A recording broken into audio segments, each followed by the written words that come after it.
Oh, this is giving you a headache, ain't it? And the confusion ensues. Why now? You had all the time in the world to reach out when you were still struggling, still processing the breakup, still technically not over the relationship. You still had hope, and maybe even would have considered a conversation. But now, after you finally started healing, moving on, leveling up in your career, changed apartments or houses, possibly back on the dating scene, but deep down, you already know why. See, people always love being a part of the elevation. They always want you when you're up, when you snap back after dealing with bullshit. Not to add, if you had a manipulative ex, sometimes it's just to literally see if they still can. Control, it's what they thrive on, but also influence. Let me put this feeler signal out there and see if they'll even respond. And if you do, good. I can slide back in anytime I damn well please. But you got to this point for a reason, didn't you? Because you're you. No matter how hard the heartbreak was, you always bounce back, which is a testament to your belief in self. So do yourself a favor if they try to come back. Don't trip over what's already behind you.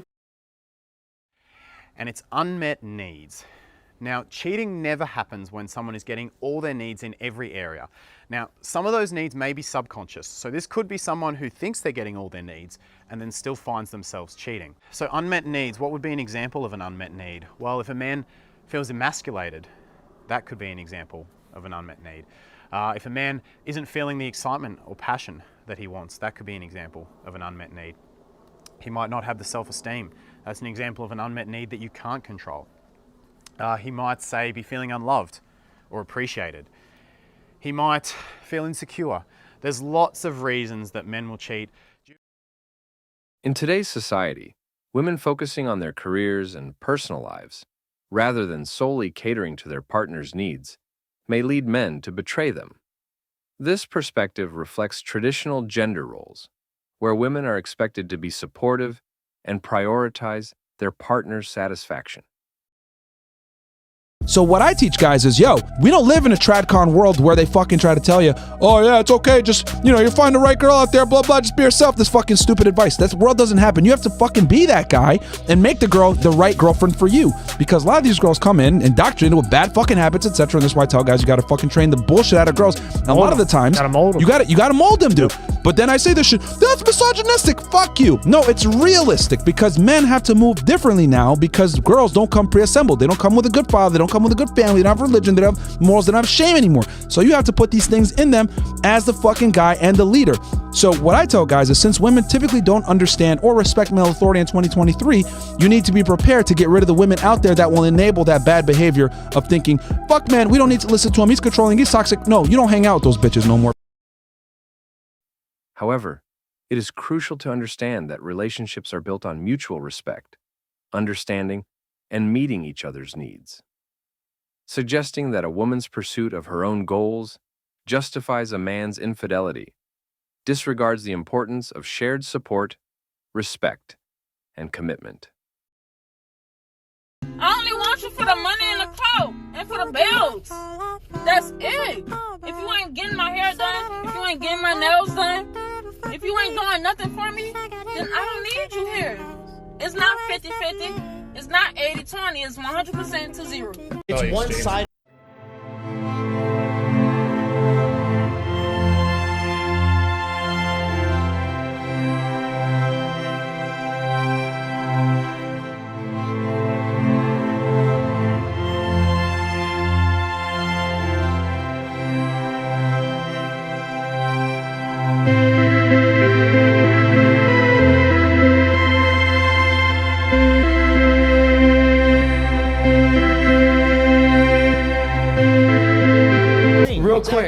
I really do believe that modern feminism encourages male absence. It encourages it because it's become toxic. They use terms like toxic masculinity, right? And I say to myself, all of their examples of the idea of what it means to be a man now is toxic. They think, oh, this is a man. Masculinity is wrong. There's something inherently wrong with being a masculine man.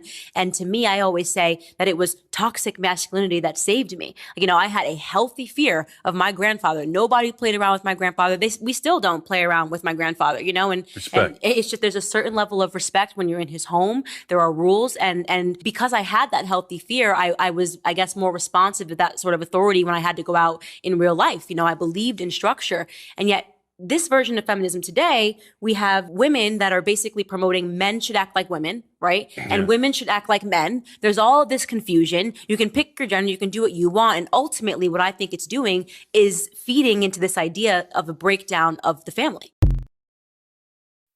Modern women advocating for equality and respect in relationships may inadvertently complicate relationship dynamics. Men may feel alienated or undervalued, potentially seeking cheating codes to navigate the dating scene. It is essential to acknowledge that strong relationships require effort from all parties to bridge differences and create a supportive environment. Sitting out here struggling to get this in my car. Men are walking back and forth. No one is trying to help me. But why should they? And why would they even want to? After all, women have been telling men over and over again to leave them alone. Women are independent. They don't need men. And now some are complaining when men are actually listening to them. They don't make real men anymore. Like, I'm sorry, I'm not all men, because there are good men out there. That's a very good point. There are good men out there. As a woman, like, you don't see men holding doors anymore. They don't help anymore. They rush and sit down on trains and buses before women and pregnant women and elderly are sitting down. It's just a hot mess out here. But this really shouldn't come as a surprise. After all, isn't this what some women wanted? What modern feminism was pushing for? For women to be treated as equals to men, right? No special treatment needed. Don't need to hold open a door. Why help out? Women can do everything themselves just as good as men can. But now it seems some are complaining that they got exactly what they asked for. Happened over the last couple of generations, but men don't help women. They don't offer to hold doors and things of that nature. And part of that obviously is because radical feminists, have said, if you hold the door for me, you're implying that I'm weak. So it's not like it's just the fault of men. Do you ever fear about like looking like a Karen, or do you think you ever overreact? I literally wear a shirt that says Proud Karen to the airport. Really? I sell them. Oh, so you go in there ready I to let battle. people know, like, like it's not. And think about when you go to a bar, who's supposed to buy women drinks? Men are. Do you see that as often as like years and years ago? All costs. I get all that, man. I have to protect Even that, when blah, girls blah, are blah. fighting with each other, like it is so ugly. It is the ugliest thing that there is men around and they're not doing anything. But why do you think men don't do that anymore? Because they used to do that before. But why do you think they don't do that anymore? They stopped doing that. Why do you think you're a man? You tell me. First of all, good question. The reason I think, men, we don't do it anymore because you guys don't respect us anymore. Okay. Second, you guys don't need us anymore. I don't need a man. I'm a strong woman, independent. You're independent, you're strong. What do you need me for? What do you complain to me not protecting when you already have everything that you want? I'm a boss. What do you need me for? In today's dating world, open communication, empathy, and a willingness to understand each other's perspectives are essential for successful relationships.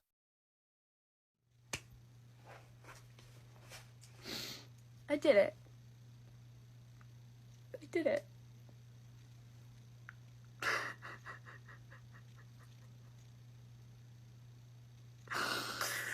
I gave him opportunity after opportunity to change his mind, and I did it. I was just being strung along. I blocked him.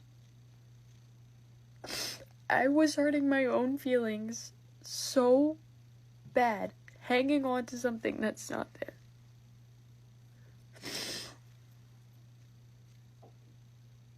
I did it.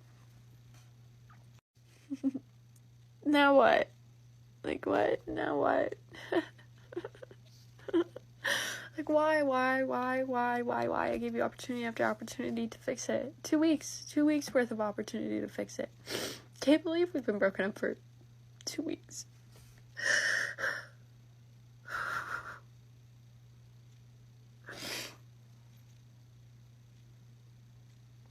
You weren't supposed to quit on me. Because I just had to do something I never wanted to do. Ever. Because I'm the last resort option. Always have been. So I don't know. I guess it's time to start living for Lexi. One of my followers said that the other day, and I was like, you know what? You're right. We're gonna start living for Lexi. I stopped doing that for so long because you meant the fucking world to me. But I don't mean the world to you.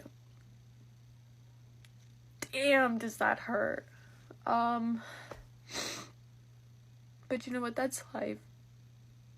I was just talking to my little sister today about how bad I just wanted you to come back. And it's just not happening.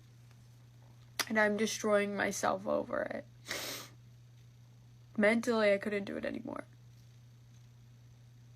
And it fucking sucks because I feel like mentally I can't do it without you either. But I guess this is one step in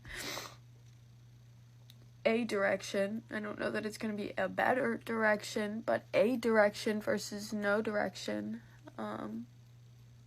So we'll see, guys. It's just going to be you and me tomorrow. We're going to spend the whole day vlogging, and doing things that make us happy. I have my tattoo in the morning, and then I'm going to take a little trip to a place I know that's going to make me so happy. It's going to put me in a good mood. I'm going to have a cute outfit on, and I'm just going to enjoy the day by myself.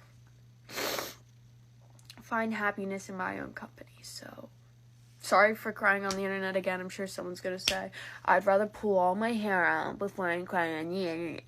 Yeah. Okay, good for you. Good for you. I'm going to fucking cry. I don't care. I'm not pulling my hair out. I cut it all off. I don't have much left.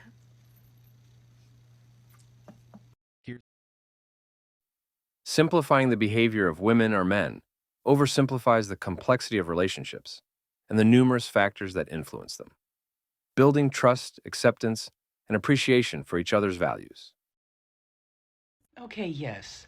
Let's talk about it. Because it's rough out here. No one wants you more than the people that DM you and you leave them unread. Really?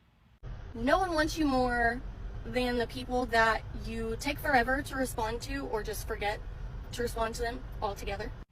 Interesting.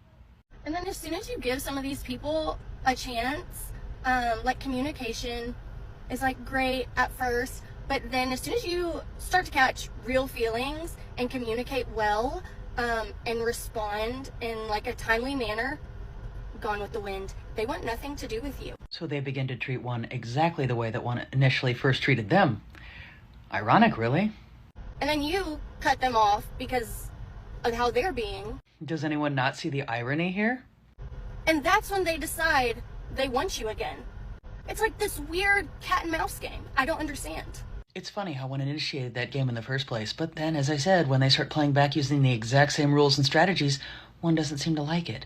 Perhaps if one wants a serious relationship, stop playing games.